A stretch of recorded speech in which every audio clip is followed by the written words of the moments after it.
Auzu billahi minash shaitanir rajim. Bismillahir rahmanir rahim. Dukkan yabo da godiya su tabbata ga Allah subhanahu wataala. Aminci da jinjina su tabbata ga manzon Allah sallallahu alaihi wasallam da alayensa da sahabbansa baki daya. Bayan haka yan uwa, assalamu alaikum wa rahmatullahi ta'ala wa barakatuhu. Barkanmu da yau, barkanmu da sake saduwa a wannan channel mai albarka. Da fatan kowa yana lafiya kuma cikin ƙoshin lafiya. Kwana biyu yan uwa an ci mu shiru. Wallahi lafiya lau muke, alhamdulillah, masha Allah. Sakamakon dai ayyuka ne da suka dan muna yawa, shi yasa aka ji mu shiru, amma yanzu mun dan rage da izinin Allah. To a yau insha Allah mun zo da wani sirri wanda ban taɓa da irin shi ba. To amma yanayi da yan uwa suka shiga da kuma yanayin da ake ciki na talauci ko rashin samun abinci da kuma matsaltsalon rayuwa, shi yasa za mu kawo wannan sirri. To wannan sirri na kiran aljani ne wanda zai kawo ma kuɗi, ko ka sha yin ayyuka na tasarifi ba su yi ba, ko ka sha yin aiki na mallakan hadimai ba su yi ba.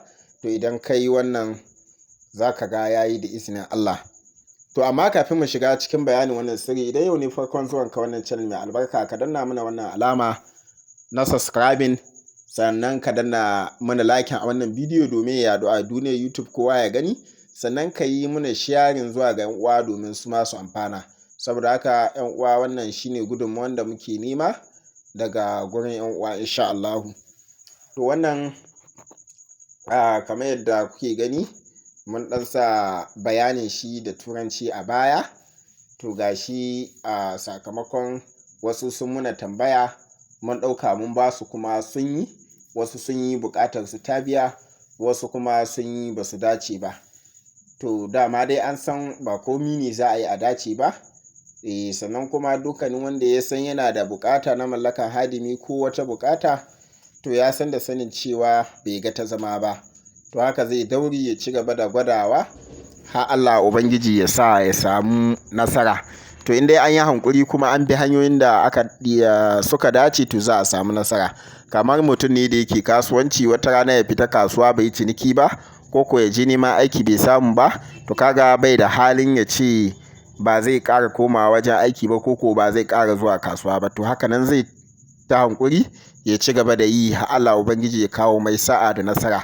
To kamar yadda aka sani cewa wasu wani lokaci idan wani ya yi wani abu zai samu biyan bukata, kamar aiki haka ko wani kasuwanci, to kowa da irin baiwarsa, kowa da kuma irin sa'ansa.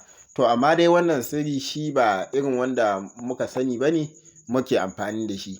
Wannan an samu bayanin wannan sirri a cikin littafi ne na Giliza Key of Solomon. Wato wannan littafi yana ɗauke da hadiman da aka ɗaure su ne a cikin talasaman da ake yin aiki domin kiransu, wanda idan aka kira su ya zama dole su bayyana, domin an riga an ɗaure ruhinsu a cikin wa'innan talasamai. To kun ga ba irin surka ne namu wanda muke amfani da su ba, wanda turawa ko yahudawa su ne suke amfani da su.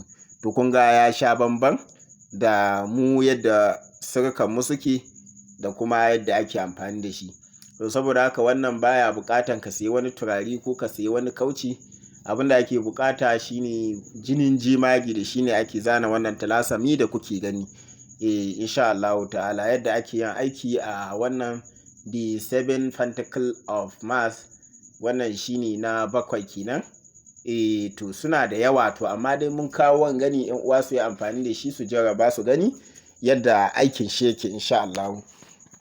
To ana so ne sai wannan sa'a na Mars din, to zaka yi wannan aiki, zaka rubuta wannan talasami a saman takarda da jinin jemage. Idan ka rubuta, to sai ka fara karanta wa'innan sunaye din. To wannan dama talasaman an yi amfani da su ne inda aka yi amfani da wasu ayoyi na cikin littafin Zabura. Da su aka hada da wasu manya-manyan sunaye, aka ɗaure wannan ruhi daga cikin wannan talasami da kuke gani na hatimin nan. To saboda haka idan an kira shi, to ya zama dole ya bayyana dama ruhin shi na cikin wannan hatimi. To yana tare ne, sarki ne kuma yana tare da fadawansa, wanda dukkanin abin da kake bukata ka tambaya zai baka, imma kuɗi ne imma wani abu, duk abin da kake bukata. To yadda ake yi a cikin wannan lokaci, ka zana da wannan talasani, ka zana shi da jemage, to sai ka fara karanta wa'innan sunaye. To zaka na ganin hazo da kankara yana kewaye shi wannan talasani kenan. Zaka ga takaddan ta zama kamar hazo haka da kankara, kana tsaka karanta sunayen. To zaka ga ya bayyana da fadawansa, zai tambayi ka abin da kake bukata, kuma dama shi bawan wannan hatimi ne. To zai tambaye ka abin da kake bukata, zaka gaya mashi, nan zai sa bayansa fadawansa su ɗauko abin su baka.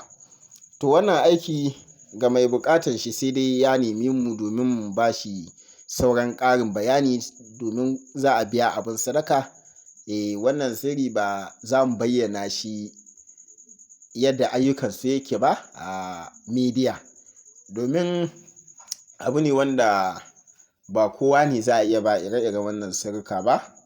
Lallai insha Allah. To amma insha Allah idan muka ga yadda 'yan uwa suka yi sharing din wannan bidiyon, to za mu ba dukkanin wanda yake bukata. Sannan kuma idan 'yan uwa sun ci gaba da sharing din wannan bidiyo, to za mu ci gaba da kawo musu ire-iren wa'innan sirrika domin su amfana.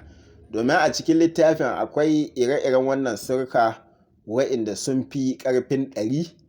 To kun ga idan 'yan uwa suna buƙatan su, to su yi sharing ɗin wannan bidiyo sosai, ya haɗu a duniyar YouTube, kowa ya gani, a ƙara samun mabiya wa'inda suke 'yan uwa musulmi masu so su amfana da wannan fanni.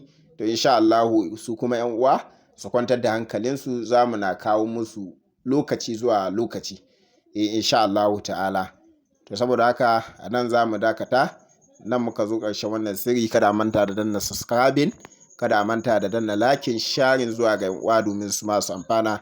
Da haka muke cewa ma'assalam, sai Allah ya ƙara dawo da mu ɗauke da wani kuma sirri mai albarka. Insha Allah a wannan lokaci za ku na jin mu dauke da manya-manyan sirrika da manya-manyan laƙunna da izinin Allah. Ku dai kada ku manta wajen ba mu ƙwarin gwiwa a kowane lokaci. Saboda haka subhana rabbika rabbil